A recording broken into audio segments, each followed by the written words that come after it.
Da sessão do órgão especial do dia 11 de maio de 2017. Submeto aos doutos pares a ata da sessão anterior. Aprovado. Aprovado. Ao pregão por obséquio.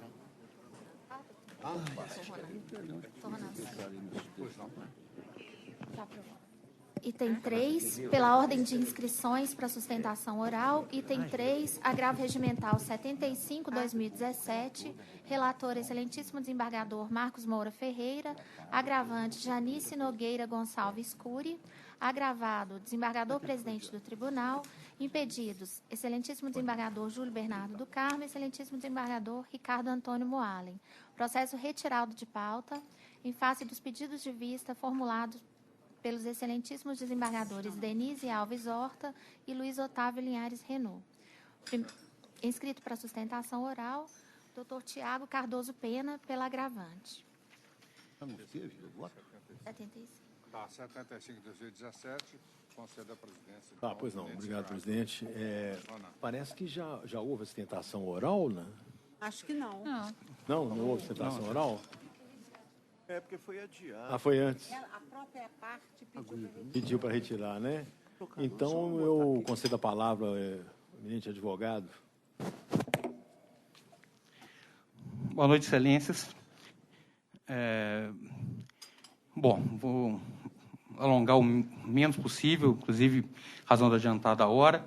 E antes de iniciar propriamente a sustentação oral, eu gostaria de convidar vossas excelências a analisar os pontos que eu vou discorrer sob a ótica de um princípio extremamente caro a esta casa, que o aplica com frequência e com toda correção, que é o princípio da primazia da realidade, que, já adianto, é plenamente aplicável também ao direito administrativo.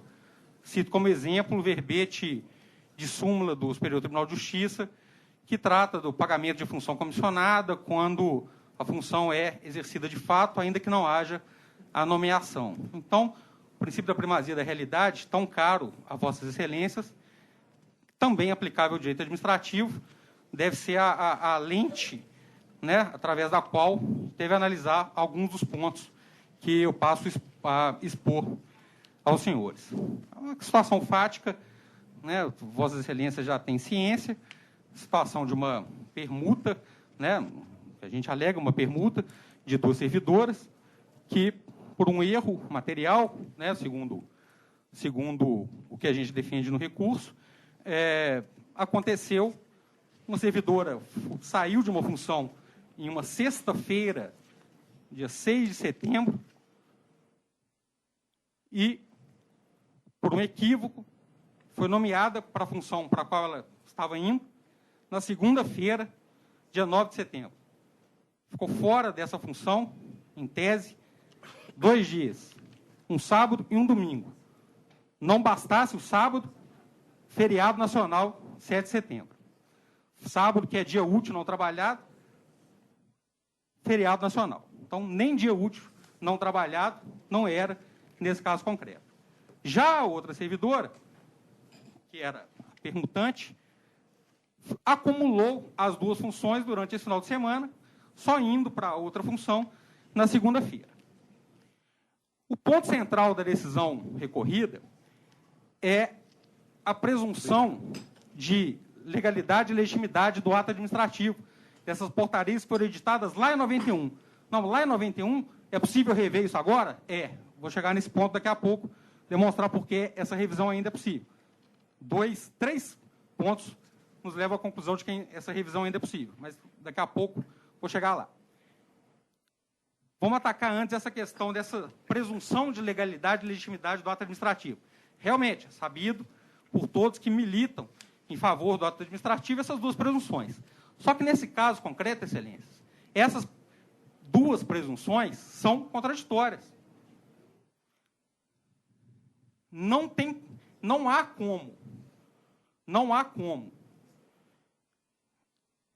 a portaria que as duas portarias, né, na realidade, que tem essa diferença de 2 dias, representarem a realidade fática e serem legais. Por quê?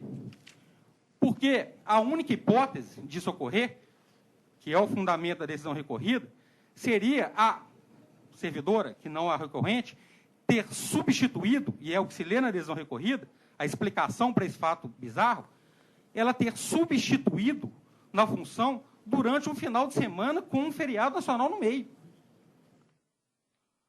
Esse ato é evidentemente ilegal. Por que ele é ilegal? Porque todo ato administrativo tem que ser pautado pelo interesse público. Qual o interesse público em nomear para substituição em uma função comissionada uma servidora num 7 de setembro e num domingo? Nenhum. Então, nesse caso, as duas presunções que militam a favor do ato administrativo, legitimidade que diz respeito ao aspecto fático, legalidade que diz respeito ao aspecto jurídico, entram em contradição. Ou essa portaria era ilegal, ou ela, e é o que realmente ocorre, carrega um erro material. Voltando agora para a questão de rever isso tanto tempo depois. Primeiro ponto, erro material. Sabidamente, se não faz coisa julgada nem em processo judicial, que dirá na esfera administrativa. Decadência do direito da administração rever o ato. Artigo 54 da 9784. Não há perda desse direito potestativo. Por quê? Porque esse direito potestativo, o prazo decadencial ali, né, do direito potestativo de rever o ato, pela dicção expressa do artigo 54 da 9784, tem início em atos administrativos que impliquem pagamento na data do primeiro pagamento. E este ato só está surtindo efeitos financeiros agora na aposentadoria da recorrente. Por quê? Porque por conta desse suposto intervalo de 2 dias... Doutor, por favor, não. o prazo do senhor já se encerrou. Okay, o senhor pode concluir, por favor. Da mesma maneira que não há decadência do direito da administração rever o ato, não há também a prescrição da pretensão dela de exigir pela mesma razão. O princípio da accionata, prejuízo causado por esse ato surge agora, da mesma maneira não há motivo para que se alegue a perda da pretensão da sua revisão. Obrigado, excelências. Pois não, o senhor pagador relator com a palavra. Pois não, presidente. Eu vou fazer um resumo, mas vou ler a emenda, porque ela sintetiza, e vou ler talvez a última parágrafo, depois eu explico por quê. A emenda é o seguinte: agravo regimental, exercício de função comissionada, retificação, impossibilidade. E digo aqui, como a todo trabalho humano, ao do servidor público, é igualmente consubstancial uma dimensão estruturante e abrangente de toda a esfera de atributos da personalidade, concernente à dignidade pessoal do servidor, a direitos, prerrogativas e deveres, dimensão que se impõe na relação com o Estado, para cuja configuração e fins contribui o servidor decisivamente de modo insubstituível. Mas a administração pública deve orientar-se e proceder segundo critérios de objetividade jurídica, circunscritos por princípios e normas cuja gênese situa-se no artigo 37 da Constituição da República. Sobre o ato administrativo, um seu atributo é o da presunção de legitimidade, que é precisamente, aspas, qualidade de se presumirem verdadeiros e conformes ao direito até prova em contrário. Essa citação de Celso Antônio Bandeira de Mello, sobre a qual eu vou falar ligeiramente depois. E em que sentido? E digo mais, um tal efeito cede, pois, se fato e circunstância que se lhe oponham restarem demonstrados com absoluta nitidez. No caso, ausente a comprovação induvidosa do alegado equívoco na portaria que há mais de 25 anos designou a recorrente para o exercício de função de confiança, não existe retificação a determinar-se acerca do conteúdo daquele ato, que remanesce em todos os efeitos já por força do atributo intrínseco de validade que lhe corresponde. Esse é o ponto de vista que eu sustento no caso concreto. A mim me parece que o problema não se coloca nesta quadra.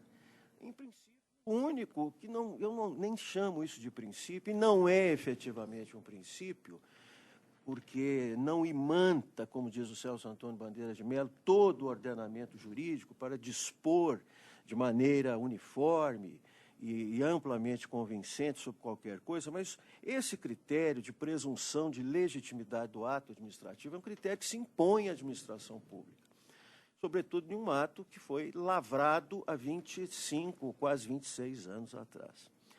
E diz mais o professor Celso Antônio Bandeira de Mello sobre este assunto.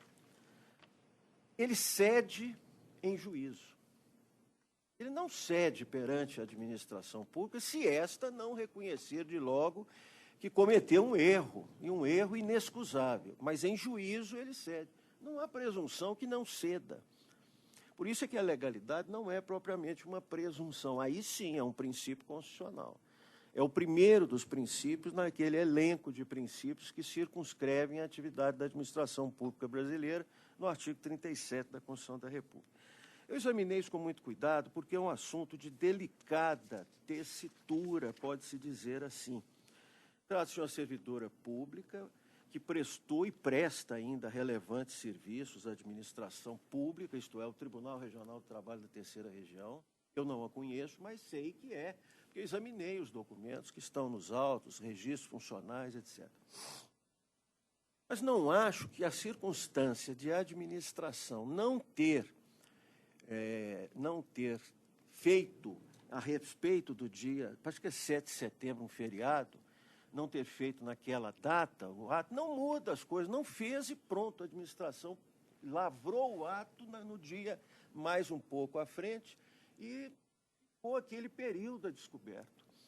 É lamentável, é muito lamentável. Certamente é lamentável a todos os títulos, mas na esfera administrativa, o juízo que me foi dado fazer a respeito, quem sabe eu estou completamente equivocado, é o de que não há prova bastante para derrubar essa presunção de legitimidade. Não é porque interessasse ao interesse, consultasse ao interesse público, que no dia de um feriado o ato retroagisse aquela data. Isso não consulta o interesse público. A administração pública não está, a rigor, submetida a esse tipo de raciocínio muito utilitário para ela. Ela está submetida a princípios muito claros, que estão esses lá, da legalidade, impessoalidade, etc., e outros tantos, e aos que a lei estabelece.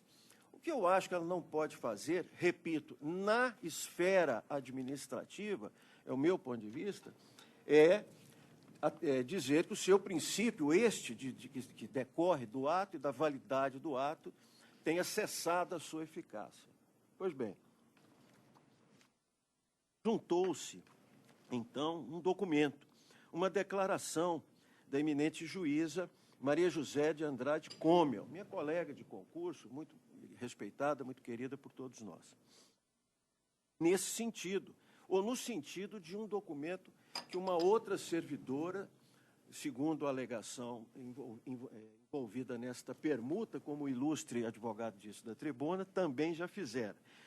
Eu vou encerrar nesta parte final sobre esse documento, para não parecer que eu não tenha visto. Para os eminentes desembargadores, é claro que sabem que eu vi, porque eu pus no voto e o voto foi distribuído, mas para a parte. Eu digo aqui, pondero que o documento, além disso, naturalmente, quer dizer, das considerações antes feitas,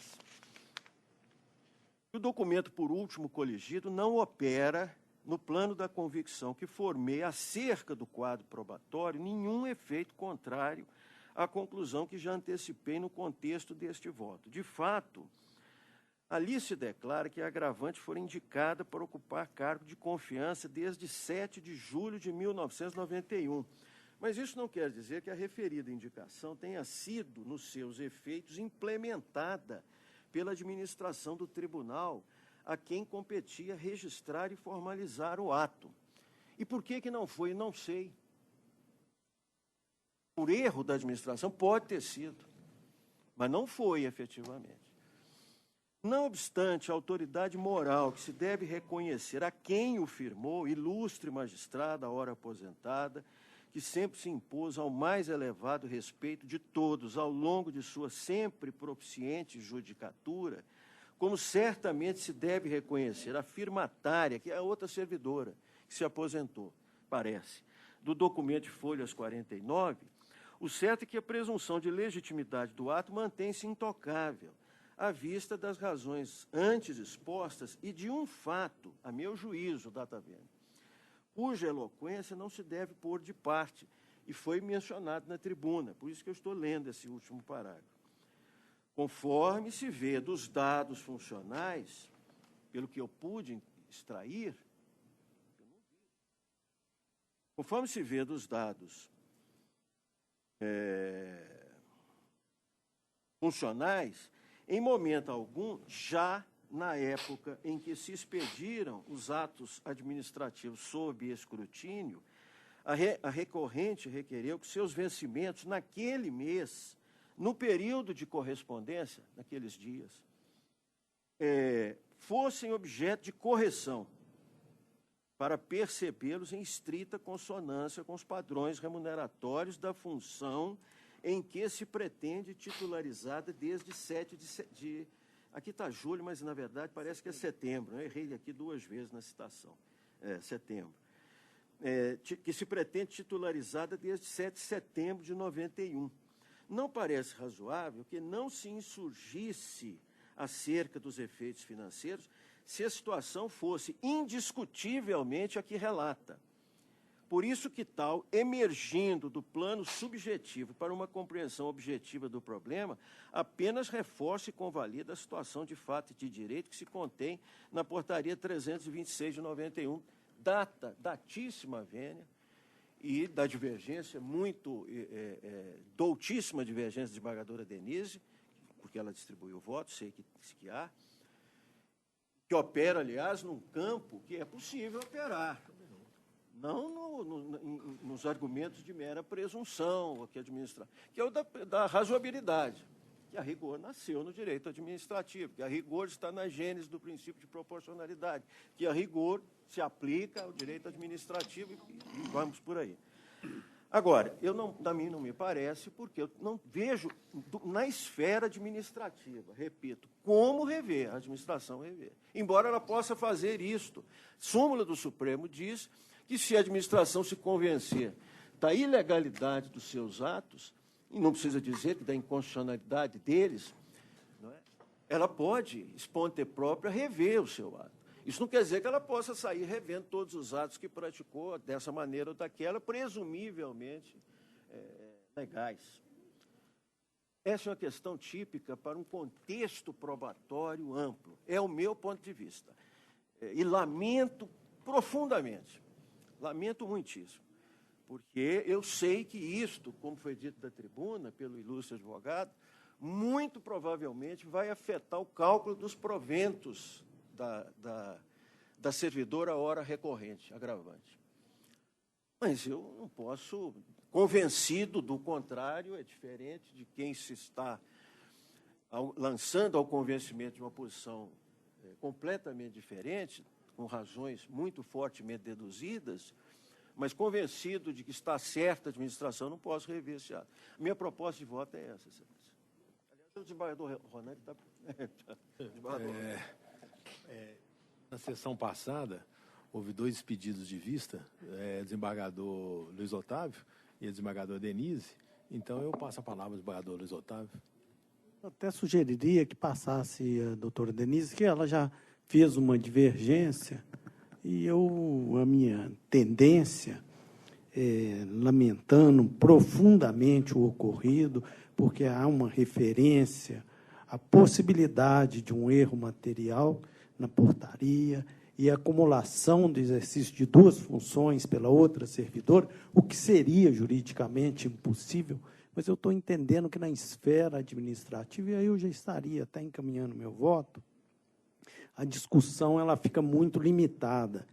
Judicializar a questão permitiria a discussão em torno de todos esses outros princípios, mas o princípio de presunção da legalidade do ato administrativo, praticado há 25 anos atrás, e com a outra agravante, de que a vacância foi num sábado e num domingo, a retificação desse ato produziria os efeitos jurídicos e pecuniários apenas com relação a 2 dias que são considerados dias de não trabalho na Justiça do Trabalho. Então, eu tenho no serviço público. Então, a minha tendência, lamentando profundamente, conheço a servidora, é das mais qualificadas de Uberlândia, ocupou inúmeros cargos, mas eu não vejo como dar provimento a esse recurso. Mas há uma divergência, talvez seja melhor ouvir a desembargadora Denise. Pois não, desembargadora Denise. Pois não, presidente. Realmente eu tenho aqui uma divergência. O meu exame do processo me leva a uma conclusão diferenciada do voto do douto relator, e eu faço de modo bem simplificado, de forma objetiva, mas retratando essa realidade que eu vislumbrei no exame do processo, de acordo com aquilo que eu realmente senti que ocorreu. Então, não obstante o histórico funcional lançado nos documentos sugerir o não exercício de função em comissão pela agravante nos dias 7 a 8 de setembro de 1991, sábado e domingo, bem como a sua exclusão do cargo de chefe de secretaria da primeira vara do trabalho de Uberlândia em 6 de setembro de 1991, e a sua posterior designação para o cargo de chefe de seção na data de 9 de setembro de 91, constato que outra é a conclusão fática extraída de todo o processado. Com a devida vênia, não há como se conferir legitimidade e validade aos documentos e à portaria 326/91, publicada em 24 de 9 de 91, porquanto os fatos ali relatados não são condizentes com a realidade, tampouco retratam o que efetivamente sucede em hipóteses como a dos autos. E aqui, senhor presidente, eu realço, tendo em vista, que foi muito enfática a questão da presunção de legitimidade do ato administrativo, entendo que essa presunção ela pode ser desconstituída diante de prova em contrário, mormente quando se constata erro havido nas datas de indicação da servidora para o exercício de determinada função. E no aspecto registro que a aludida portaria, embora tenha a seu favor, como disse, a presunção de legitimidade, não fica só por esta razão isenta de erro, sendo, portanto, plenamente admissível a sua desconstituição por outros elementos probatórios. Nessa linha de exame, ressalto que na rotina ou no cotidiano do TRT da Terceira Região, sempre são realizadas designações casadas, entre aspas, em que um servidor é excluído da função em comissão e outro é designado para o exercício de tal mister em verdadeira correspondência e sintonia. A narrativa de que outra servidora, a senhora Lucélia Batista Lopes Machado, teria exercido concomitantemente as chefias tanto da Secretaria da Primeira Vara do Trabalho quanto do Foro de Uberlândia, no período de 7 de setembro de 1991, sábado, a 8 de setembro de 1991, domingo, conforme consta na manifestação da Secretaria de Pessoal, afigura-se como situação improvável, inclusive do ponto de vista da formalização, um mesmo servidor ocupar simultaneamente duas funções em comissão, o que já revela erro de natureza material havido na ausência da designação da agravante, senhora Janice Nogueira Gonçalves Cury, para o exercício da função de confiança nos aludidos dias 7 e 8 de setembro de 1991. Aliás, em sua manifestação, a própria Secretaria de Pessoal chancelou informação consignada na declaração firmada pela servidora Lucélia Batista Machado Lopes, no aspecto, em verbis. a declaração anexada aos autos, a folha 3, aliada à análise das informações registradas no sistema informatizado de pessoal e nas pastas funcionais das servidoras Janice Nogueira Gonçalves Cury e Lucélia Batista Lopes Machado, esclarecem que realmente houve uma troca de funções entre ambas, a partir do dia 7 de setembro de 1991, quando, de fato, começaram a ocupar uma a função da outra.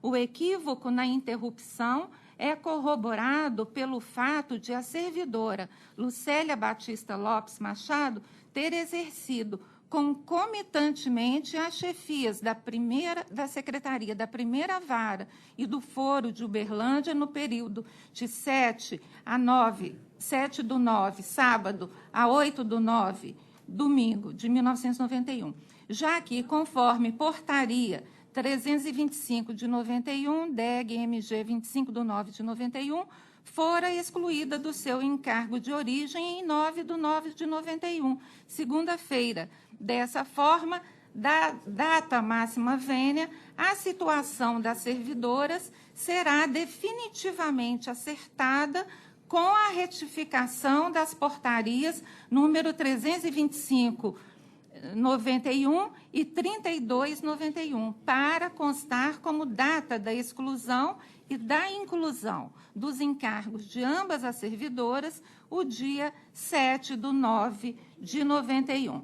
Então, essa foi a manifestação da Secretaria de Pessoal no processo.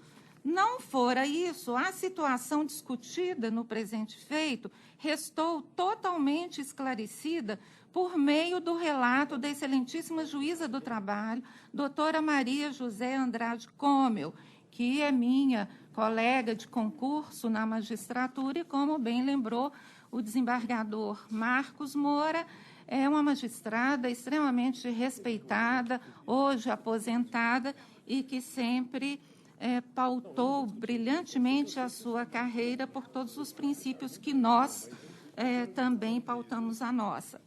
Então, ela diz assim: eu, Maria José Andrade Comel, juíza do trabalho do TRT da Terceira Região, aposentada, RG tal, expedida em data tal, declaro para todos os fins que, no exercício do cargo de juíza diretora de foro da Justiça do Trabalho de Uberlândia, indiquei a servidora Janice Nogueira Gonçalves Cury, pasta funcional tal, para exercer a função de secretária de foro, a partir de 7 de 9 de 1991, em substituição da servidora Lucélia Batista Lopes Machado, pasta funcional tal, que passou a exercer o cargo de diretora da Primeira Vara do Trabalho, em 7 de 9 de 1991, cargo este que até 6 de 9 de 91 era exercido por Janice Nogueira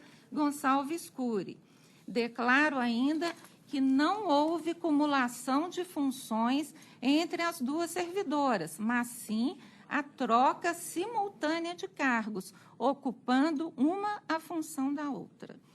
E eu ainda acrescento, senhor presidente, que o erro de natureza material que eu estou constatando e que sucedeu na interrupção de 2 dias no exercício da função em comissão da servidora Janice Nogueira Gonçalves Cury, resultou em prejuízo aparente apenas no momento em que ela requereu a sua aposentadoria.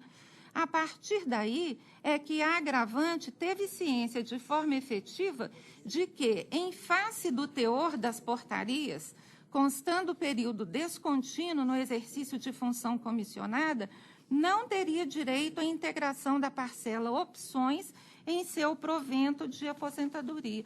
E eu ainda ressalto, senhor presidente, que naquela época, em 1991, nem se cogitava que em 1997 fosse ser editada a lei que veio alterar esse contexto aí de inclusão na remuneração, de incorporação à remuneração dessas gratificações.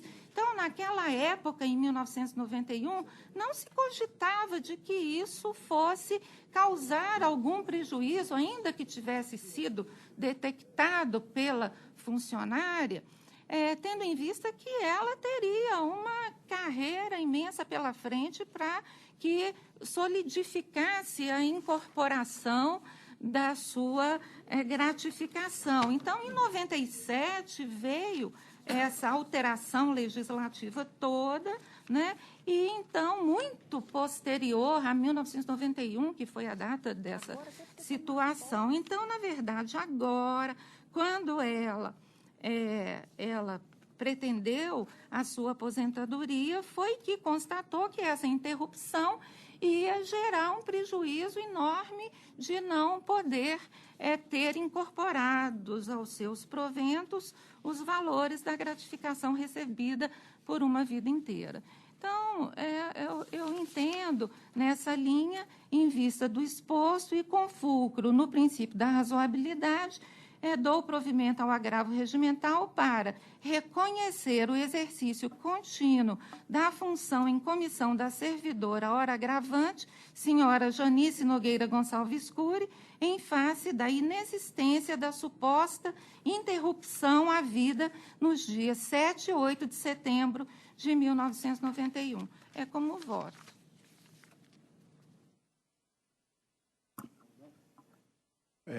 Presidente, pela ordem, eu gostaria de... eu recebi a servidora no meu gabinete e, pelo que ela me disse, não só essa declaração da doutora Maria José Comel, que ela até caminhou junto com o memorial, mas ela me disse, na época que ela esteve comigo, que o doutor César era juiz em Uberlândia e que ele tinha conhecimento do fato. Então, eu estava conversando aqui agora com o doutor César, ele confirmou que realmente ele teve conhecimento do fato. Então, quem sabe ele daria o seu testemunho aqui pessoal antes dessa votação prosseguir. Eu acho que isso ajudar muito para nós. Ele é o próximo a votar, ué. Não é o doutor Ronan. O doutor Ronan vota, depois ele Pois é, mas... Pois é. o doutor Ronan quiser enviar. Não, se quiser, se Vossa Excelência quiser se manifestar. Vossa Excelência fica à vontade para conduzir o julgamento da... Sim, Vossa Excelência quer prestar o testemunho, acho que seria interessante para nós podermos votar. Posso, se Vossa Excelência assim me conceder, né, antecipar, né, sem seguir essa ordem natural, o meu voto seria um voto testemunha, poderíamos dizer assim, porque eu estava titular da primeira vara. Então, eu sou o autor da outra portaria, que contemplou a outra servidora. E lá eu coloquei as datas corretas. E não houve nenhum problema com a servidora. Então, eu sei que houve uma permuta. Isso então, se é um testemunho, eu sei que houve uma permuta. Ambas permutaram. Essa é a realidade. Mas ser juiz e testemunha, no mesmo processo, parece que é alguma coisa um pouco delicada. Por isso que eu faço essa declaração, mas eu deixo essa parte de testemunha um pouco de lado, não é? Porque testemunha e juiz ao mesmo tempo. Eu deixo um pouco de lado e analiso o processado. E qual é a minha perspectiva? Parto, pela premissa maior, pelo próprio julgado aqui, eu estou com um processo aqui às mãos. A minha premissa maior é a interpretação que o próprio Tribunal de Contas confere, ou conferiu à época, que o artigo foi revogado, conferia à época que o artigo 193, ele é passível de uma interpretação sistemática. Ele não deve ser interpretado exclusivamente de forma literal. Então, me parece que, a partir desse contexto do Tribunal de Contas, nós temos, sim, a necessidade de averiguar as situações de fato e perceber se esse ato administrativo que foi lavrado, ele deve manter a presunção de veracidade ou as circunstâncias aqui presentes vão elidir essa presunção. Então, permissa vênia, eu vou ficar com o voto divergente, permissa vênia, e dizer que, nessa situação específica, as presunções, elas encaminham para elidir essa presunção, vamos dizer assim, natural do ato administrativo. Há provas, imagino, que são efetivas, no sentido de que houve realmente a permuta, não só pelas declarações, né, das pessoas que foram testemunhas à época, mas, inclusive, e o que está bem salientado pela manifestação que eu tenho aqui também nas mãos, do próprio tribunal pela sua diretora de pessoal, que ela analisando em conjunto, porque eu acho que esse é o ponto principal. A nomeação de uma servidora deve ser vista em conjunto com a outra, porque elas permutaram. Então, com relação ao quadro da senhora Lucélia, está aqui mencionado, isso aqui é a própria diretora de pessoal, hein? Ocorre que a declaração tal, aliada à análise tal, esclarece que realmente houve uma troca de funções entre ambas a partir do dia 7 de setembro, quando, de fato, começaram a ocupar uma a função da outra. Então, essa é uma declaração lá da própria diretora, né, da Secretaria de Pessoal. Então, dentro do próprio âmbito administrativo, essa senhora aqui verificou que realmente, nas circunstâncias específicas do caso, a presunção de veracidade e legitimidade do ato administrativo deve ceder por essas perspectivas. Então, dentro desse contexto, em vista de que o Tribunal de Contas permite fazer uma interpretação dentro de critérios de proporcionalidade e razoabilidade, e tendo em vista que aqui a presunção é forte no sentido de que houve uma continuidade das funções, eu também, data vênia, dou provimento, seguindo o voto da divergência.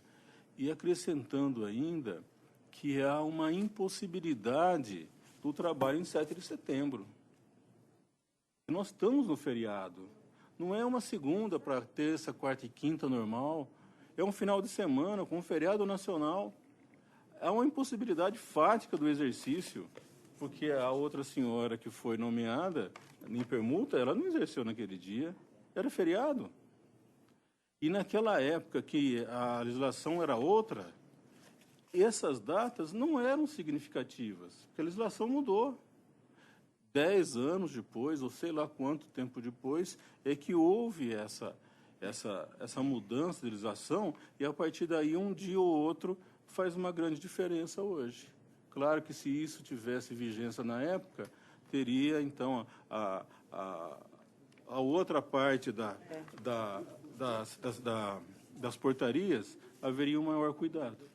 Não é? Por isso, então, com todas as vênias, respeitosamente, eu dou provimento. Faço com uma extensão, deixa eu ver o voto da doutora Denise. E eu acrescento nesse provimento a retificação das portarias. Parece de conveniência, porque aí acertaríamos, inclusive, porque as portarias, com relação à recorrente, elas não espelham a realidade. Então, além de reconhecer o exercício contínuo da função de função em comissão pela agravante, eu também acresço a retificação das portarias que a ela dizem respeito. Respeitosamente pedindo vênia, é assim que eu voto. Eu, na verdade, quer dizer, agora terei que votar, e foi importante que nós fizéssemos essa modificação, essa alteração, até porque essa informação me parece muito importante para nosso convencimento, não é? Eu, assim, num primeiro momento, me pareceu, né, e até mesmo antes de tomar conhecimento do voto do eminente relator, que essas questões envolvendo direito administrativo, elas têm uma solução um tanto quanto diferente daquelas adotadas aqui no nosso âmbito, no nosso meio, em que nós prezamos muito a questão da realidade, a questão da razoabilidade. Mas me parece que hoje essa literalidade, né, de se seguir a norma de direito administrativo, ela não se sustenta mais. Assim, eu digo isso confessando até mesmo a minha ignorância, né, no próprio estudo de direito administrativo, mas me parece que a Constituição ela funciona muito como matriz, né, matriz em tudo. Matriz em fixar princípios, matriz em fixar formas de interpretação, e essa fixação da Constituição como matriz, ela se desdobra, né? Por exemplo, porque a nossa lei de processo comum, que é o Código de Processo Civil, que diz no artigo 8º que, ao interpretar, ao aplicar o ordenamento jurídico, o juiz tem que estar atento a critérios, entre outros, além da dignidade da pessoa humana, critérios, dentre outros, da proporcionalidade e da razoabilidade. Não é? E eu digo, volto a afirmar, no primeiro momento me pareceu que a melhor interpretação seria a literal. Exatamente por tudo que o eminente relator disse. Né? O eminente relator foi preciso.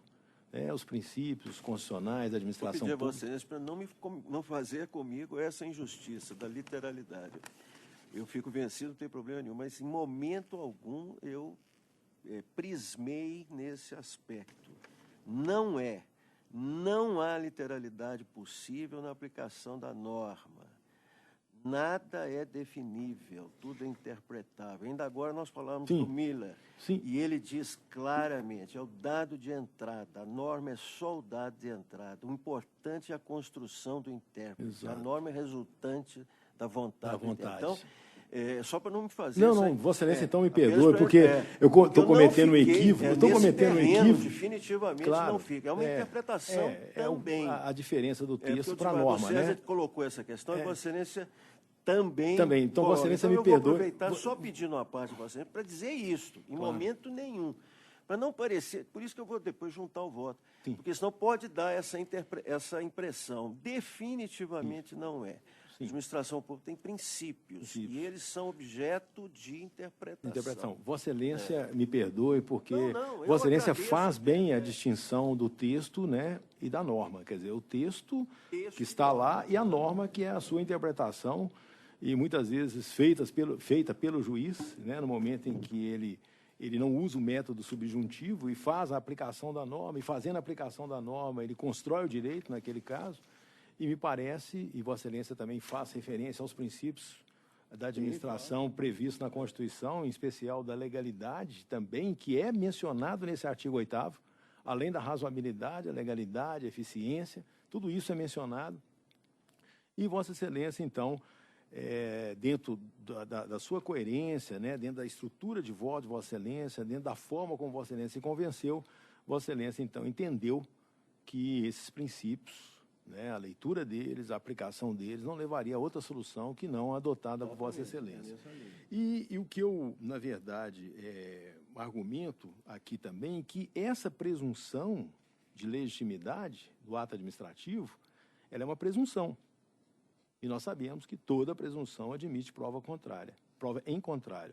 E aqui, nesse caso, para mim, ficou muito evidente, por todo o contexto, todo o conjunto probatório, né, e eu até vou dizer, recebi a agravante, me procurou no gabinete, me entregou memorial, né, falei com ela que tudo dependeria do que se julgar aqui, eu só não me limitei a receber, nem quis estender muito a conversa, porque eu acho que essas coisas, elas não ficam bem para o julgador. Né? O julgador só tem que receber as razões e que são apresentadas sem se estender muito. E aí me parece que, nesse caso, só para fazer já encerrando, que essa presunção de legitimidade, que é muito cara, né, as normas, né, a própria administração pública, os atos administrativos, ela ficaria aqui um tanto quanto combalida, tendo em vista todo o conjunto probatório que, na verdade, se direciona em sentido contrário. Então, por essas razões, e pedindo a máxima vênia, e mais uma vez me desculpando pela forma de pouca compreensão do que Vossa Excelência sustentou, pedindo vênia, eu também acompanho a divergência. Doutor Márcio, esqueço que estou presidindo, me desculpe. Não, tudo Doutor bem. Márcio, por favor, desembargador Márcio Vieira. No tribunal nós temos algumas dificuldades. O trabalhar na turma é de uma forma, nas sessões especializadas de outra, no pleno é de outra forma. A sessão mais difícil de se atuar no tribunal é o órgão especial. E essa dificuldade vem de julgarmos direitos de pessoas próximas. Quando você pega um processo e examina para julgar uma causa de uma pessoa que está a quilômetros de distância, que você nunca viu, que você não sabe quem é, claro que você julga com cuidado, presta atenção, tenta fazer o melhor, interpreta a prova, quer ser justo. Mas, agora, quando a pessoa está próxima e ela requer um direito, e isso acontece no órgão especial costumeiramente, você fica se policiando até para não deixar que essa proximidade possa atrapalhar o seu julgamento. Né? Você busca sempre um ângulo de isenção maior até para que você possa ser justo no julgamento. Nós temos aqui uma situação de duas funcionárias. A recorrente agravante Janice, que era a chefe, primeiro chamava chefe de secretaria, a diretora de secretaria da primeira vara, que permutou com a Lucélia, que era a chefe do foro, né, a diretora do foro, e as duas fizeram essa permuta. A Janice foi para a diretoria do foro, a Lucélia veio para a primeira vara do trabalho. Bom, e o que aconteceu? Isso está evidente que foi feito através de uma permuta em que os exercícios se trocaram naquele momento daquela permuta. Né? Não há possibilidade, não. Acontece que, ao lavrar a portaria 326, que cuidou dessa permuta, ela não foi lavrada no mesmo dia, ela foi lavrada dia 24/9. Ou seja, o fato que se reportava uma situação no dia 6 de setembro em diante, ele foi lavrado dia 24 com efeitos retroativos. Aí quem datilografou, chegou e veio 9 é segunda-feira. Não vou pôr 6, não, 6 é sexta-feira, tem um sábado e um domingo aí. É isso aí. Vai ficar... E aí acabou pondo a segunda-feira 9. E é surgiu a dicotomia. Por quê?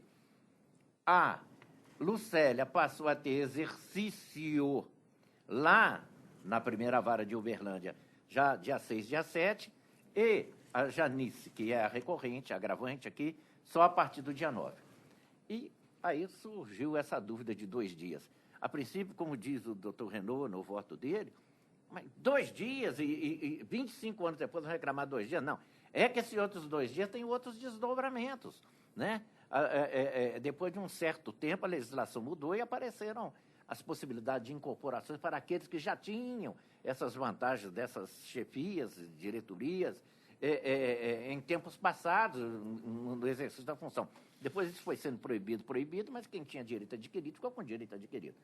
E, evidentemente, que agora, 25 anos depois, que foi a hora de se contar essa incorporação, aí apareceu a dificuldade. Por quê?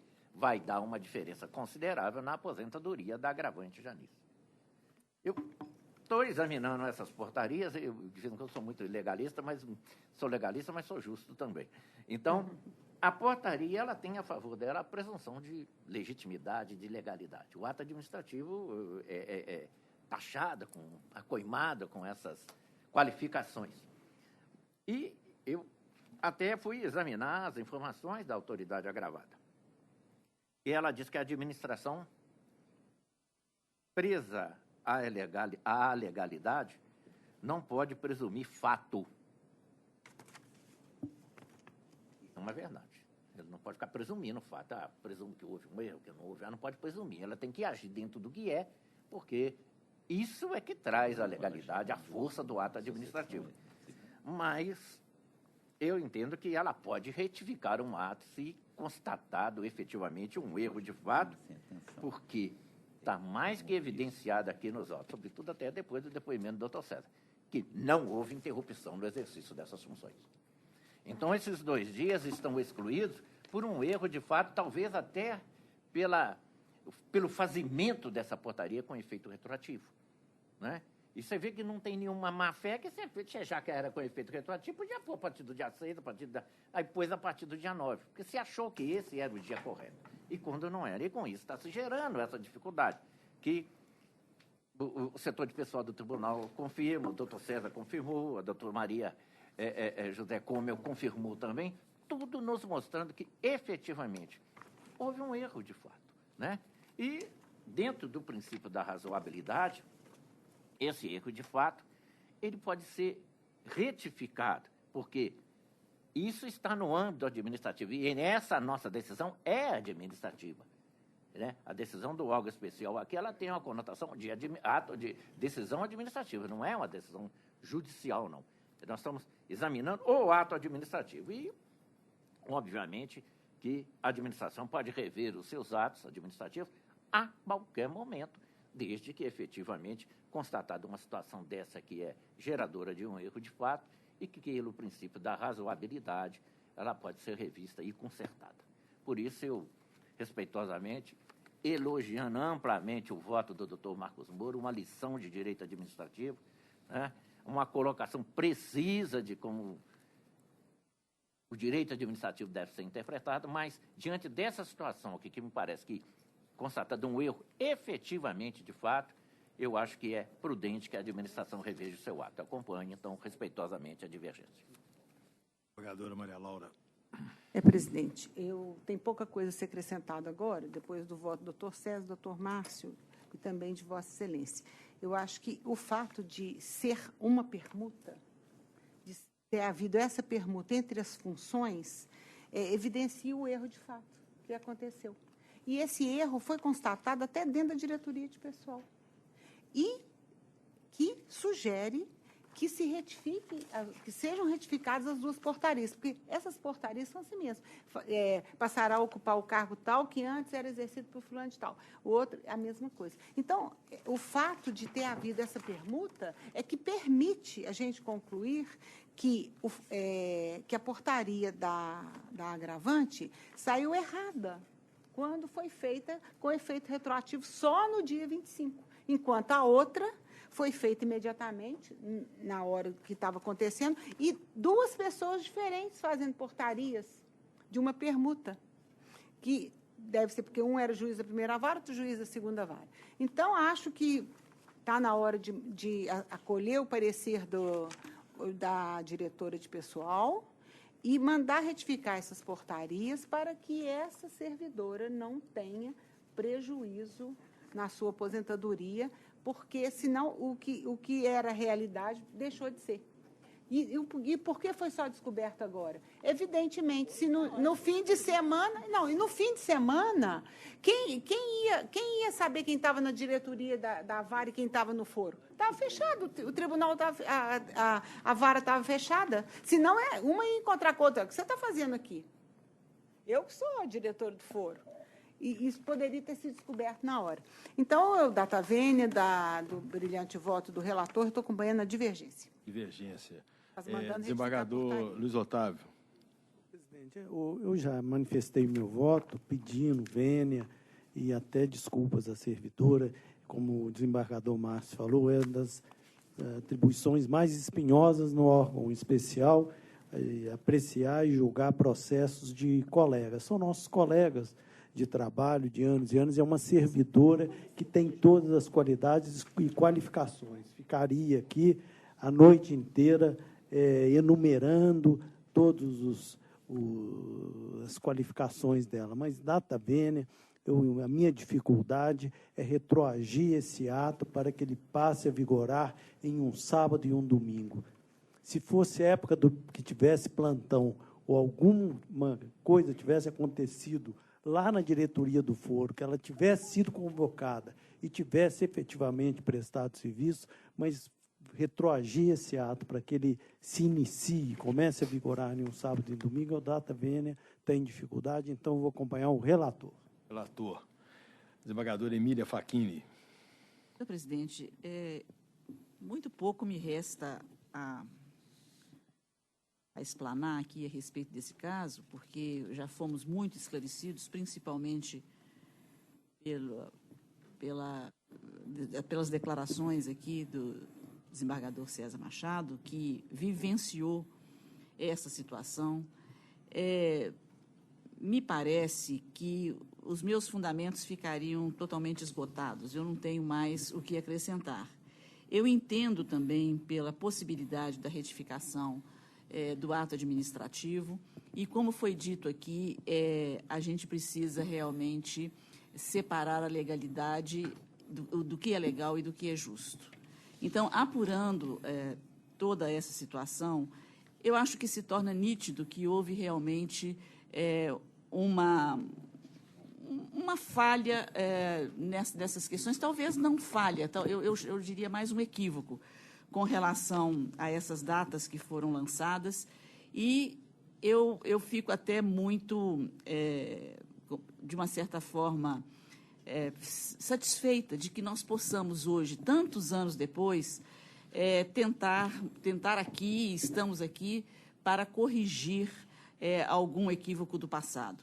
Então, eu peço vênia ao desembargador Marcos Moura, brilhantíssimo voto que apresentou, como disse o doutor, não sei se foi o doutor Ronan, o doutor Márcio, mas uma verdadeira aula de direito administrativo, mas eu estou acompanhando integralmente o voto da revisora. Desembargador Zé Murilo. Senhor presidente, primeiro eu acho o seguinte, que o erro material não foi da portaria dela, foi da outra. Não poderia ter data de 7 de setembro, devia ter data de 9, que foi segunda-feira. Ambas trabalharam até sexta. Sábado e domingo está incorporado. Seria a partir do dia 9. Houve um desencontro de datas, mas eu acho que o erro material foi da que começou a mudança no dia 7. Ambas as mudanças teriam que ser dia 9. O primeiro dia útil. Então, a primeira coisa. Mas eu não tenho dúvida nenhuma que houve erro material. Ainda mais que está tratando de permuta, etc. Então, de qualquer forma, havendo erro material. E digo mais, ainda que não houvesse erro material, ainda que ela tivesse ficado fora, efetivamente, 2 dias, apesar dos brilhantes votos aí, que sabe de interpretação, de lei, etc., a minha interpretação, que eu sempre dou, é o seguinte: nenhuma interpretação, seja de que natureza for, não pode ter uma interpretação que conduza ao absurdo. Está vendo? E seria um absurdo você entender o seguinte: uma pessoa que trabalhou 30 anos em cargo comissionado não possa levar isso para a aposentadoria porque, eventualmente, ele ficou 2 dias fora desse cargo. Ainda que fosse isso mesmo. Não pode dar essa interpretação, exatamente. Acho que, de qualquer forma, acho que seria absurdo. Então, eu peço vênia e estou acompanhando integralmente o voto da doutora Denise, pedindo vênia ao doutor Marcos. Então, acompanha a divergência. Desembargador Márcio Flávio. Presidente, eu também vou pedir vênia ao eminente desembargador Marcos Moura, não obstante o brilhantíssimo voto por ele proferido, como é de costume, todos os votos de Sua Excelência.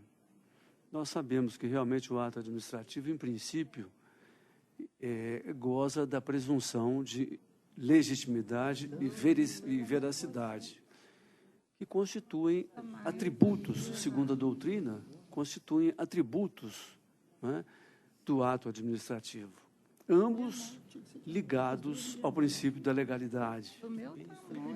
Mas esta presunção não será, evidentemente, absoluta, podendo ceder diante de elementos objetivos de prova. E o que mais me impressionou, neste caso, além da manifestação da Secretaria de pessoal ter sido no sentido de que houve realmente equívoco, e por aí eu já me impressiono porque a própria Secretaria dizendo que houve erro, que houve um equívoco. Ou seja, a presunção começa a se desfazer na própria Secretaria de Pessoal. Eu até peço vênia, mas nem precisaria utilizar o princípio da razoabilidade. Porque quando a Secretaria diz que houve equívoco na interrupção, eu não preciso data vênia usar princípio nenhum. Nem princípio de razoabilidade e nem de proporcionalidade. Não obstante o brilhante voto da eminente desembargadora Denise, voto este que eu vou acompanhar. Quando a Secretaria diz que o equívoco na interrupção ainda é corroborado pelo fato de a servidora Lucélia Batista Lopes Machado ter exercido concomitantemente as chefias da Secretaria da Primeira Vara do Trabalho e do Foro de Uberlândia no período de 7/9, sábado, a 8/9/91, domingo, isso me impressionou muito porque eu me perguntei se a servidora podia acumular o exercício de 2 funções comissionadas. Se isso é possível. Porque se não é possível, a presunção já está se desfazendo desde logo. E isso me impressionou muito, evidentemente, sempre pedindo vênia ao eminente desembargador Marcos Moura, isso me impressionou muito. Porque essa presunção, ela se desfez. Ela está... Ela nem se formou. Parece que ela nem se formou. Porque se não é possível a acumulação das 2 funções comissionadas, está evidente. E aí é uma evidência, nem é uma prova com base em princípio, é evidente que se não é possível, então é claro que houve o equívoco. Portanto, eu vou pedir vênia ao eminente desembargador Marcos Moura para acompanhar o voto da eminente desembargadora Denise com aquela sugestão feita pelo desembargador César de que que seja feita a retificação da portaria, então, para corrigir a portaria. Ok. Acompanho integralmente a divergência. Acompanha a divergência. Desembargador Emerson. Presidente, em face do adiantado da hora, vou ser bem simples. Eu entendo também que a prova dos autos revela satisfatoriamente esse erro de grafia e até de lançamento na pasta funcional da agravante, suficientemente a nos permitir o reconhecimento da necessidade dessa correção, desse registro, e, ao mesmo tempo, deferir a pretensão da agravante. Então, eu me associando a todas as manifestações anteriores, já não tem muito o que acrescer, eu acompanho o voto da desembargadora Denise com a ressalva feita pelo desembargador César. Desembargador João Bosco. Pois não, senhor presidente. Eu também, dadas as circunstâncias da hora, eu vou ser simples e objetivo. Recebi a servidora no gabinete e, claro que eu não discuti o caso concreto com ela, mas até dizia para ela que o interessante mesmo seria ela resolver isso na esfera judicial com todos os problemas de uma ação judicial, porque ela teria uma decisão definitiva, como disse o desembargador Renaud. Verdade. Mas eu não vejo como não resolver agora, neste momento, no processo administrativo. O erro está mais que demonstrado, né? Então, a presunção de legitimidade, legitimidade do ato, cede diante deste erro que está demonstrado nos autos. Então, com todo respeito ao voto do desembargador Marcos, acompanha a divergência. Desembargador Cécio. Senhor presidente, também dado adiantado a hora, eu vou ser bem sucinto. O voto do excelente relator muito bem elaborado, e foi muito bom ter o pedido de vista e o voto da doutora Denise, porque permitiu uma análise mais até aprofundada do processo. Eu até tomei a liberdade de tirar cópia dos autos para poder analisar mais detalhadamente todo o processado. E a conclusão que cheguei, depois de muito analisar, e faço, inclusive, da documentação carreada aos autos pela requerente, notadamente a declaração da outra servidora e também da magistrada que atuava no foro local, né, e com os acréscimos de fundamentos colocados aqui na sessão por Aquilino Silveira, eu vou pedir vênia ao excelentíssimo relator para acompanhar a divergência apresentada pelo doutor Denise, com os acréscimos do doutor César para a retificação das portarias 325 e 326. E aí, se me permite a excelentíssima doutora Denise, que apresentou a divergência, é só uma sugestão de retificação de erro material, ao fazer a transcrição do parecer da secretária, da portaria 325 e 326, aí constou 32/91. É só uma sugestão de erro material para depois evitar futuras discussões que possam haver, mas se Vossa Excelência achar que é prudente recolher. Claro. Tá, é só isso, mas então a minha conclusão de voto é essa, senhor presidente.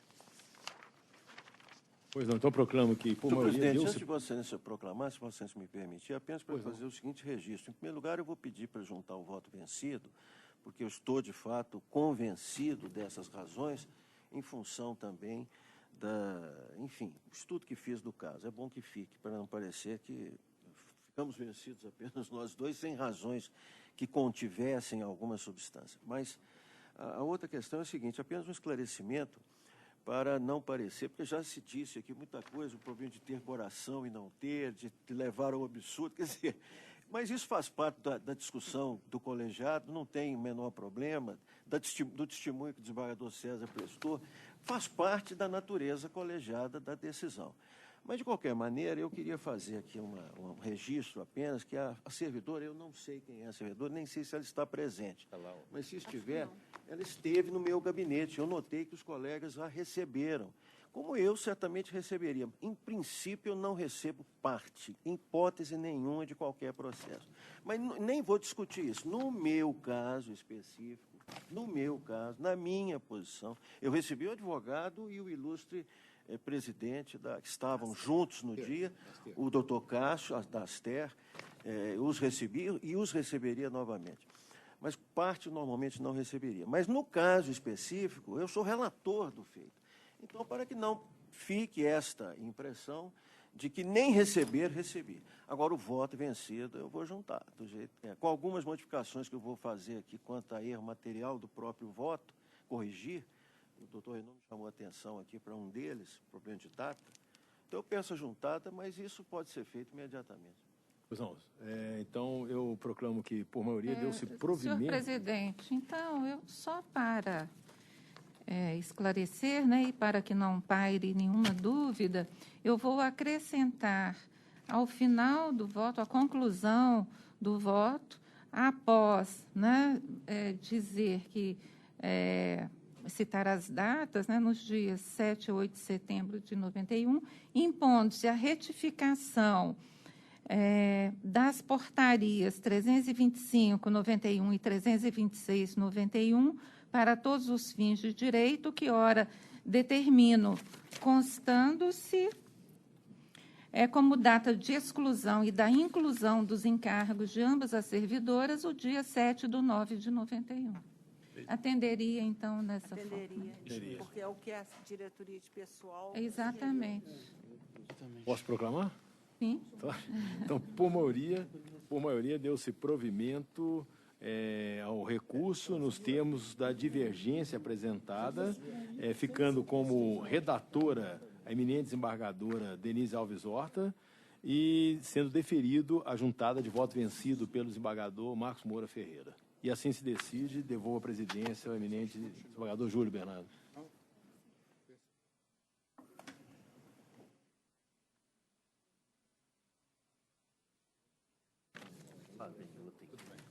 Ao pregão. Item 1, agravo regimental 149/2017, relatora excelentíssima desembargadora Emília Facchini, agravante Maria Aparecida Alves, agravado desembargador corregedor do TRT da Terceira Região, impedido excelentíssimo desembargador Fernando Antônio Viegas Peixoto, inscrito para sustentação oral Dr. Ronaldo Machado Pereira, pela agravante. O ilustre advogado inscrito está a defender os interesses da agravante Maria Aparecida Alves. Eu lhe concedo a palavra, tempo regimental para sustentação oral. Muito obrigado. Muito obrigado, senhor presidente. Que pese meu curtíssimo tempo, e farei questão de que seja curto, não posso deixar de registrar como que foi bom e positivo ter passado essa tarde aqui, aprendendo com tantos professores juntos, proferindo suas lições de direito. Então, me sinto muito grato a isso e pretendo estar aqui outras vezes para aprender mais ainda. O caso concreto, senhor presidente, é um caso de uma correição parcial que ela foi indeferida de plano porque aparentemente teria havido uma extinção do processo em primeira instância, um arquivamento, e que com este arquivamento deveria ter sido ajuizado o recurso ordinário. Mas, como eu mencionei, até me dirijo à senhora relatora em especial, o arquivamento foi aparente. E aí eu não posso deixar de entrar um pouco no mérito para poder chegar na questão que se pede da tribuna, que é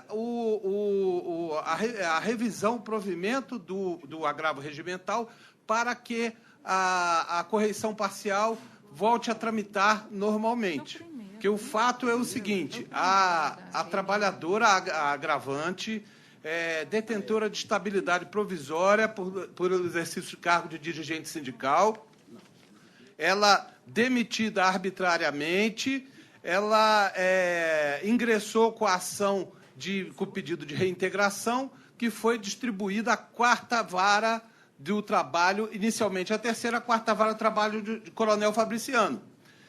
Só que antes desta ação, a empresa ajuizou, poucos dias antes, uma ação de consignação em pagamento que ficou na 3ª vara. Então, a ação de consignação em pagamento teve audiência antes, e como consta dos autos, a excelentíssima senhora juíza lá da 3ª vara, ela fez uma espécie de avocação dos autos. Ela requisitou os autos da 4ª vara para que fossem unificados, para que fossem reunidos os autos. Então, o juiz da 4ª vara acatou essa decisão, mandou os autos para a 3ª, enviou os autos para a 3ª, e ela, ao declarar a reunião dos autos para proferimento de uma decisão conjunta, ela fez da seguinte forma, declarou arquivado a ação ordinária do pedido de reintegração e juntou nos autos da ação de consignação em pagamento como documento. Então, isso nos pareceu, assim, com a licença da expressão. A ação de consignação em pagamento ela tem um âmbito muito restrito, que é o da liberação da obrigação. E a ação de reintegração tem um âmbito maior, aliás, muito maior. Então, me pareceu, com a licença da expressão, querer colocar Belo Horizonte dentro de Varginha. Então, não cabe. Me pareceu desta forma. E o fato de ser juntado um documento do processo da 4ª vara como documento da 3ª, põe em risco o direito e me parece aí um evidente tumulto processual causado, né? Então, e o processo continua em andamento. Tanto que eu tomei ciência hoje de uma decisão da meritíssima juíza, que inclusive está aqui comigo, em que ela agora devolve os autos para a 4ª vara. Devolveu. Eu peço, venha aqui, porque ela constatou uma determinada questão e ela agora decidiu devolver os autos para a 4ª vara. Não tem despacho ainda do juiz da 4ª vara se ele vai aceitar de volta. O processo ioiô, desculpe, né? O processo vai e vem, né? Então, por analogia, da ação cautelar com a ação principal, seria o mesmo que disséssemos. Olha, entrou a ação principal, extingue a cautelar, junta como documento na principal. Não me parece o modo mais efetivo. Assim, parece que há um tumulto, o que pretende agravante é consertar essa situação de tumulto para que lá na frente, quando passarmos por aqui na discussão do mérito e subirmos eventualmente ao TST, não se alegue nenhuma nulidade, nenhuma questão de ordem, de princípio processual mais aguda, né? Então, nesse sentido, é o pedido da agravante que seja provido o seu agravo para que a correição parcial volte a tramitar regularmente e que seja dado os passos, então seja superada essa fase do recebimento. É como sustenta a agravante.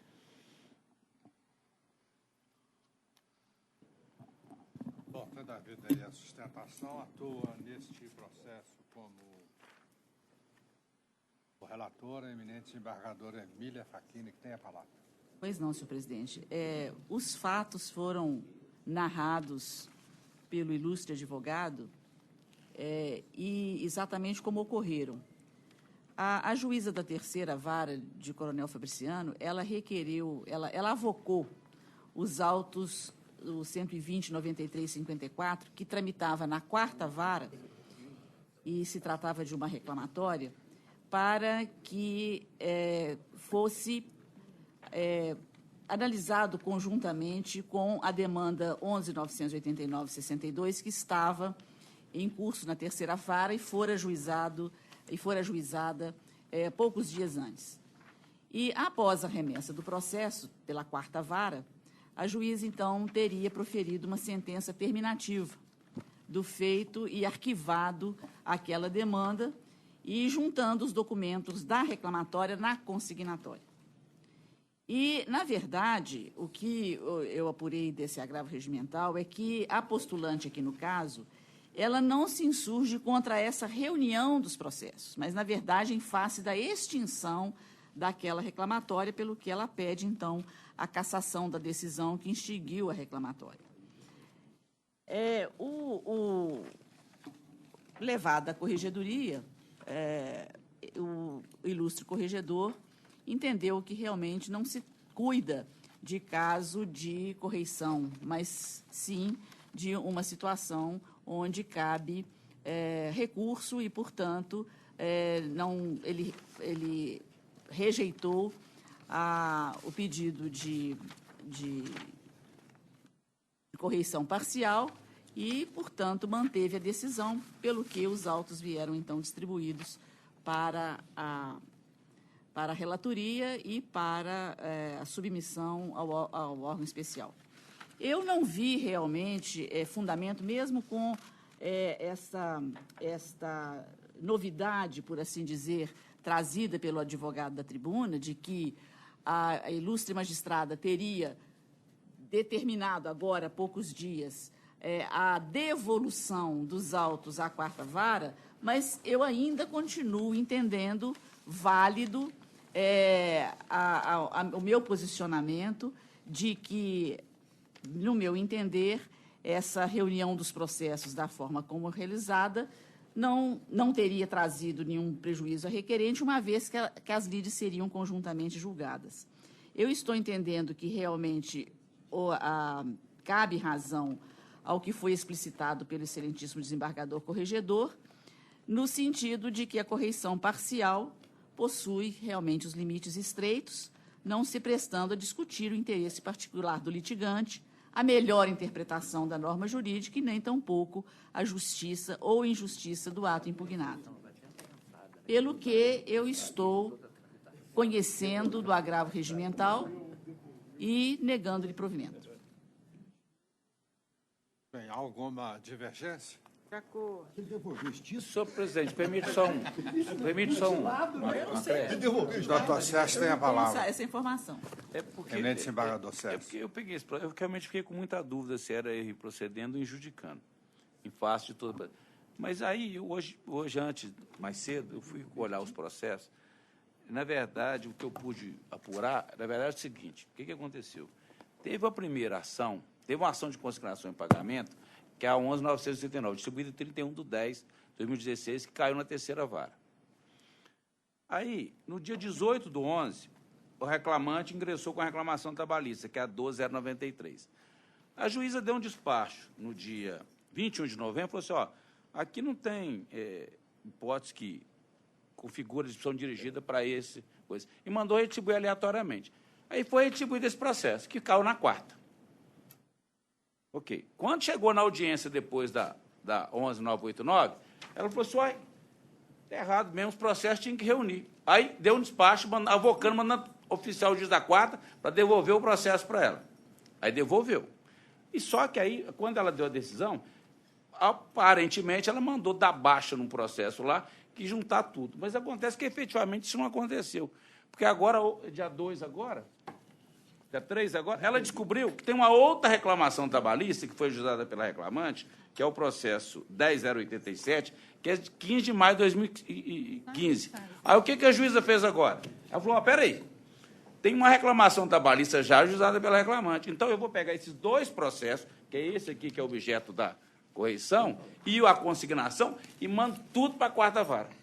Então, eu só estou fazendo esse acréscimo de dados, né? Eu acho que não precisa nem modificar o voto, porque eu estou de acordo com o voto da excelentíssima relatora, mas só para pontuar o que eu pude apurar que efetivamente está acontecendo. E eu confesso que as partes devem estar lá meio malucas com esse negócio. Ela porque... deveria ter pedido essa outra também, não devolveu. Pois é, mas agora ela falou que a outra foi distribuída primeiro para a quarta vara. Quer dizer, então, o que vai acontecer, provavelmente, nos próximos dias, vai ter uma situação, ou o juiz da quarta vai aceitar, ou vai recusar, e a coisa, mas, de qualquer forma, os três processos vão seguir.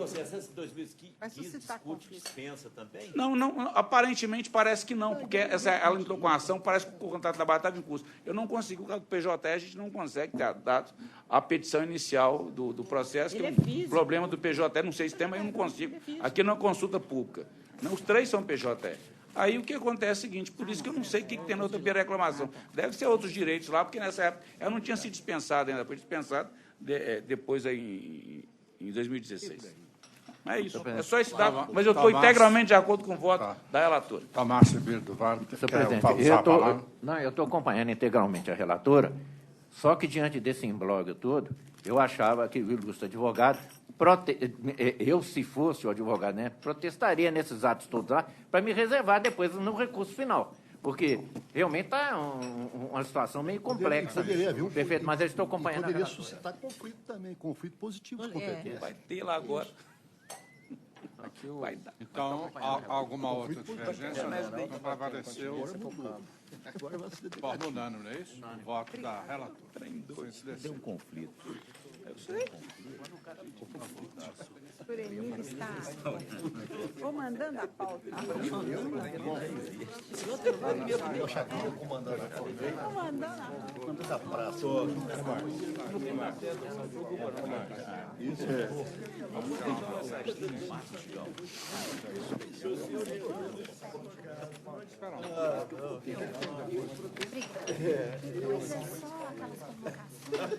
Traz para mim.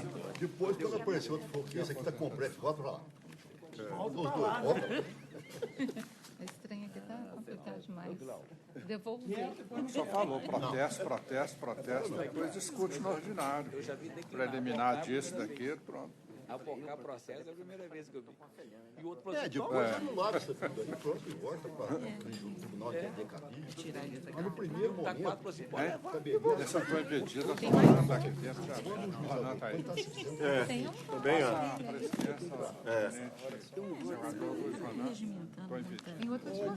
Item 2, recurso administrativo 173/2017, relatora excelentíssima desembargadora Emília Facchini, recorrentes meritíssimas juízas Silvia Maria Mata Machado Bacarini e Maria Raimunda Moraes, recorrido desembargador-presidente do tribunal, impedidos excelentíssimo desembargador Júlio Bernardo do Carmo, suspeito excelentíssimo desembargador José Murilo de Moraes, inscrito para sustentação oral Dr. Vitor Germano Piscitelli Alvarenga Lana, pelas recorrentes. Pois não, palavra ao doutor Vitor. Boa noite, excelências. Assim como meus colegas que antecederam da tribuna, também serei cuidadoso com o tempo, haja visto adiantado a hora e também ser a última sustentação da noite. Apenas para iniciar a exposição, nós chegamos aqui, neste recurso administrativo, para discutir uma decisão que entende não ser cabível o pagamento da gratificação de exercício cumulativo de jurisdição, a que tomo liberdade de denominá-la JEC-J nessa sustentação, em razão de não ter havido distribuições ao posto avançado de Piuí no ano de 2016, sendo todos os autos que deveriam para lá ser distribuídos, terem sido distribuídos às varas do trabalho de Passos, a qual o posto avançado de Piuí é submetido. Pois bem, excelências, a minha exposição trata basicamente de um argumento. A resolução número 155 do Conselho Superior da Justiça do Trabalho é taxativa ao afirmar em seu parágrafo 1º do artigo 3º, inciso 3, que a JEC-J será devida nas hipóteses de um juiz do trabalho responder simultaneamente, permanentemente ou de forma temporária por uma vara e um posto avançado da Justiça do Trabalho. É taxativa a previsão normativa. Pois bem, a decisão que nós atacamos respeitosamente da tribuna, e por meio do nosso recurso, ela restringe o conceito, data máxima vênia, do que seja exercício de jurisdição. Por quê?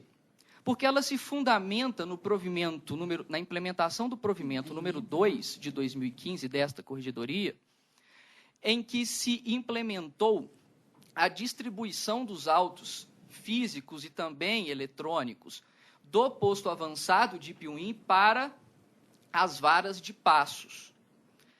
E, em razão desta não distribuição ao posto avançado, a gratificação, a JEC-J, não seria devida. Excelências, reiterando as vênias, o exercício jurisdicional é muito mais amplo do que se faz presumir na decisão atacada. Vossas Excelências sabem muito melhor do que eu do que nós estamos aqui abordando. Exercer jurisdição é conduzir processos, conferir impulso processual, presidir audiências, proferir decisões, construir despachos, portarias internas para o funcionamento da vara e dos serventuários que lá estão no posto avançado de Piuí. Pois bem, a jurisdição é uma função estatal constitucionalmente prevista, já prevista por Montesquieu no espírito das leis, ao fazer a separação das funções do Estado, e aqui toma a liberdade de não chamar de poder por precisão conceitual.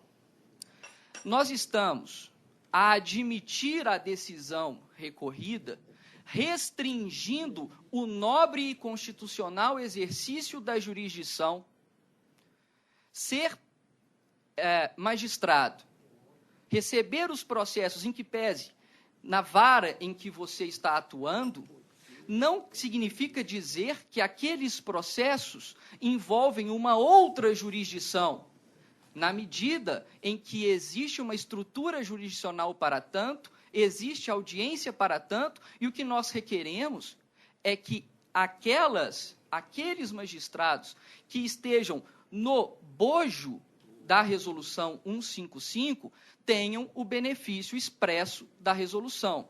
E lembrando, para finalizar, que a própria resolução, em seu artigo 7º, traz um rol taxativo de hipóteses que vedam o pagamento da gratificação. E em nenhum dos incisos do artigo 7º, nós vislumbramos o conteúdo da decisão atacada, qual seja a não distribuição dos processos. O exercício jurisdicional, Excelências, como vocês bem sabem, é muito maior do que se pretende fazer com essa decisão.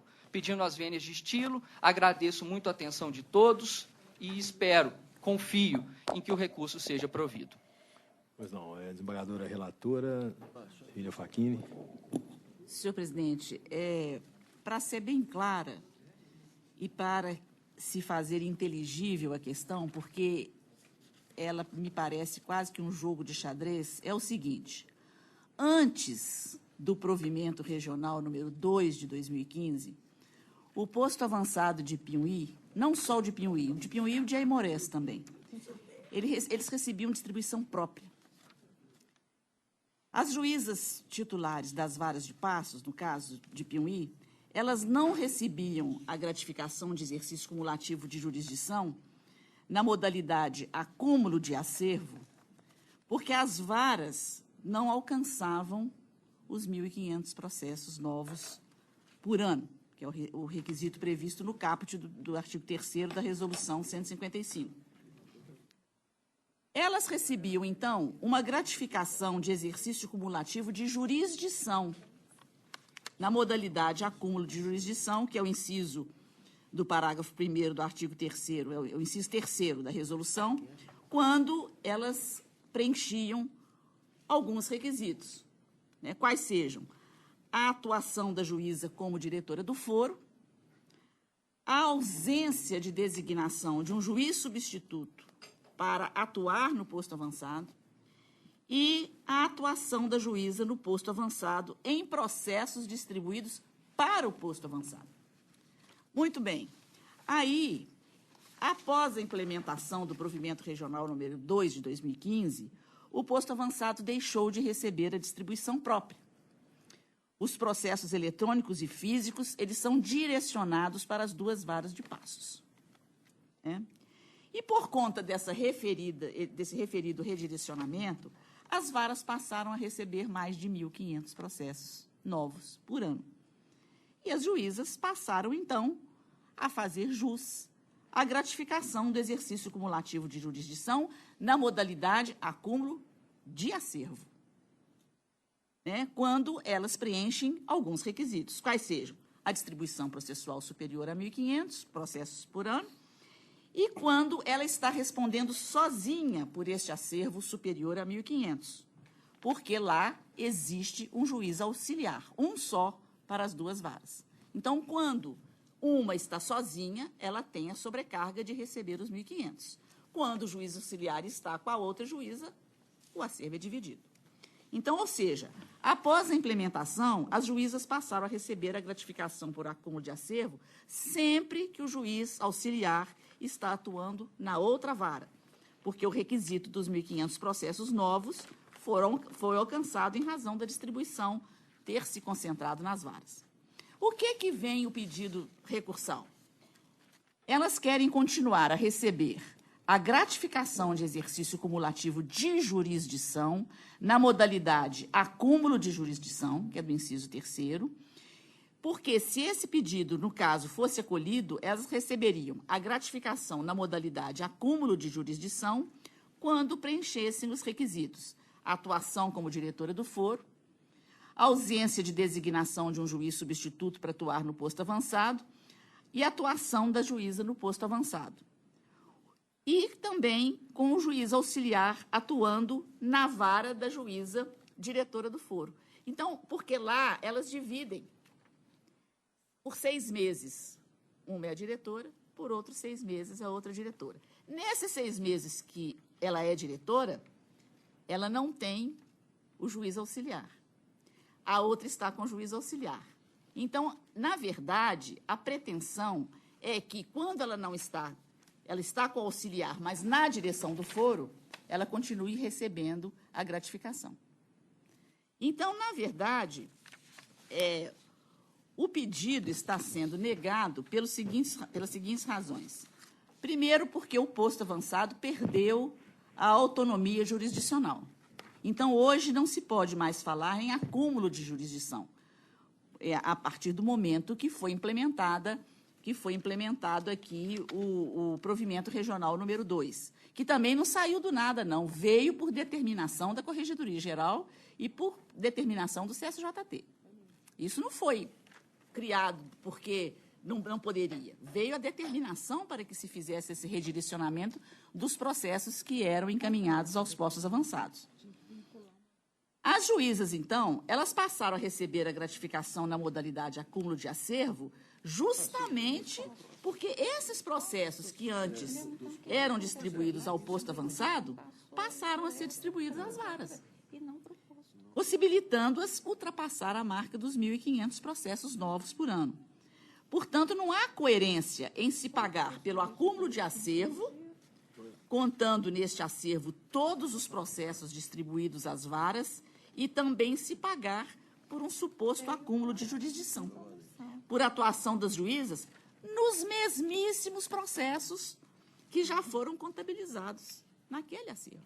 Está havendo aí eu não chamo de bis in idem porque a situação não é idêntica.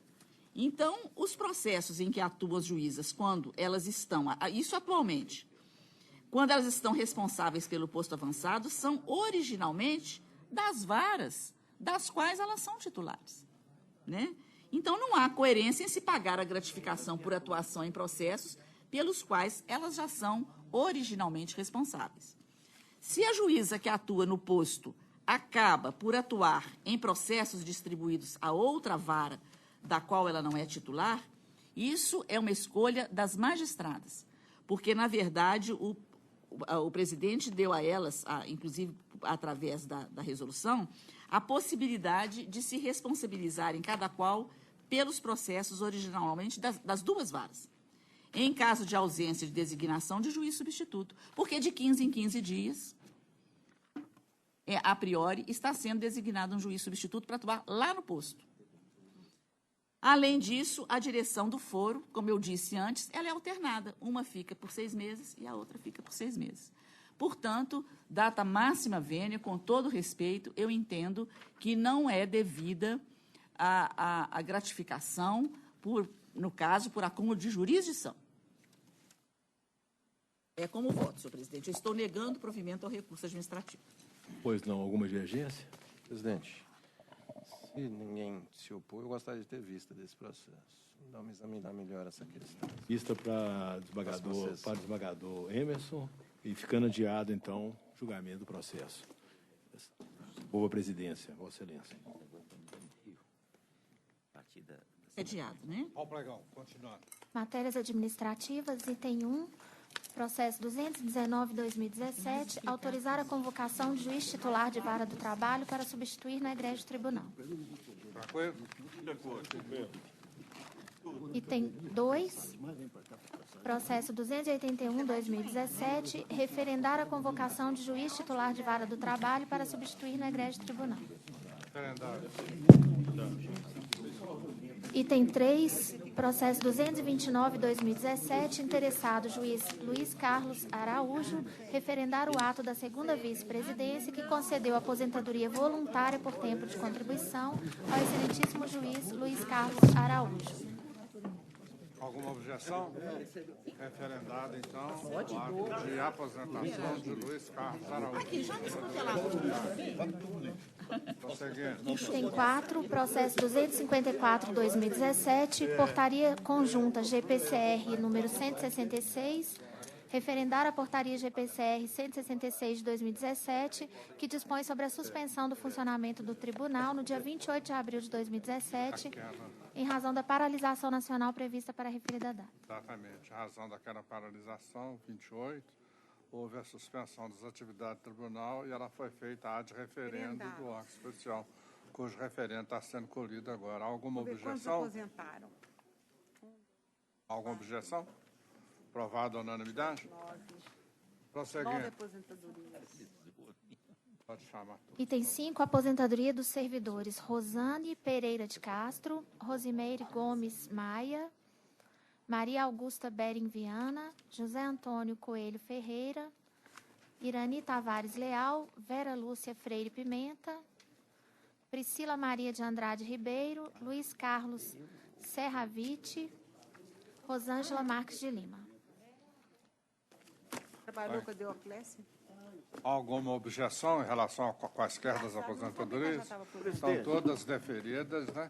Com o nosso costumeiro registro aí de que os aposentados na sua nova atividade tenham muita felicidade e com os agradecimentos do tribunal pelos relevantes serviços prestados a esta casa. Como é de praxe, cada aposentado receberá um ofício do tribunal agradecendo os relevantes serviços e desejando sucesso. Mas sempre alguém gosta de fazer um ou outro registro em virtude de algum funcionário. Se Vossa Excelência me permite, eu queria fazer uma em relação a uma das... Todas são iguais, igualmente merecedoras. Certo. A funcionária Vera Lúcia Freire Pimenta, eu conheço há anos, irmã do hoje ministro José Roberto Freire Pimenta. Foi nossa contemporânea, minha e do doutor João Bosco, desembargador João Bosco. Era. Acho que nós dois. Irmã do Zé Roberto. A Vera Lúcia, a Vera, está aposentando aqui. Fez o registro do Ronan, do desembargador Ronan.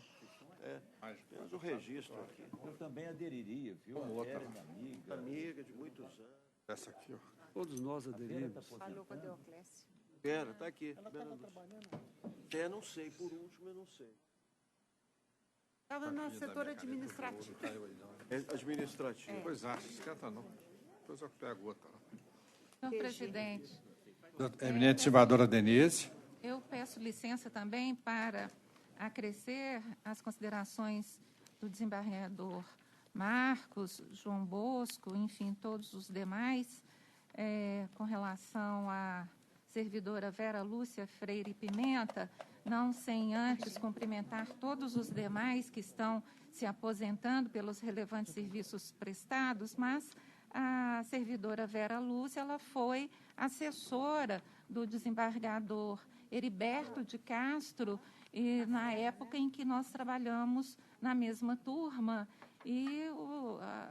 Então, eu tive a oportunidade de conhecer o trabalho de assessoria da servidora Vera, muito competente, enfim, uma servidora brilhante. E, então, a ela eu faço essas homenagens, esse registro, e desejo, como a todos os outros, muitas felicidades nessa nova etapa de suas vidas. Perfeitamente. Será feito o doutor Sérgio. Com a nossa adesão também. Hã? Com a nossa adesão. Da mesma forma, doutor Denise. Alguém quer fazer algum Vamos registro anteceder. social? Não? Aderimos. Todos aderindo, né? Então serão feitos os registros. Mais alguma matéria? Não. Não havendo mais a tratar, alguém quer fazer uso da palavra? Então, declaro encerrada a sessão com os agradecimentos de praxe.